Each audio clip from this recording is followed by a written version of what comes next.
Kembali bekerja, HUT Kota Ambon ke-446 jadi agenda pertama Richard Lohana-Pesi. Setelah kembali bekerja, Wali Kota Ambon Richard Lohana-Pesi mengatakan kegiatan pertama yang dilakukannya yakni mempersiapkan hari ulang tahun Kota Ambon yang ke-446.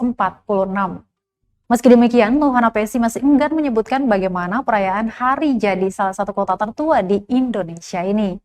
HUT Kota Ambon ke-446 jatuh pada 7 September 2021 mendatang.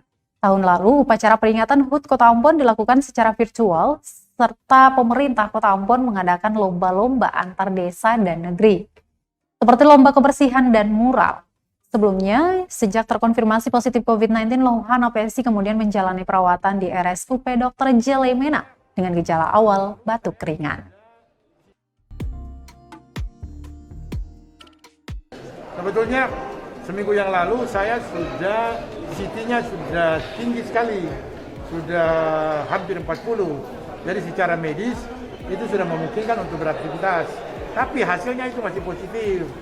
Nah, dokter bilang bisa saja, sudah bisa beraktivitas, tapi perhatikan protokol kesehatan.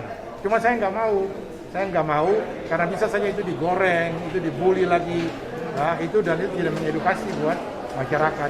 Sampai betul-betul kemarin dari kepala lab BTKL sudah jelaskan, baru saya keputusan enggak, hari Senin saya mulai beraktivitas lagi melayani masyarakat. Ya, kegiatan pertama ini yaitu mempersiapkan kota untuk menyambut HUT kotanya yang ke-446. Ya, nanti besok kita akan konferensi pers resmi apa saja yang nanti kita mau laksanakan dalam rangka HUT kota ini, ya, gitu. Baik, Pak, terkait dengan evaluasi soal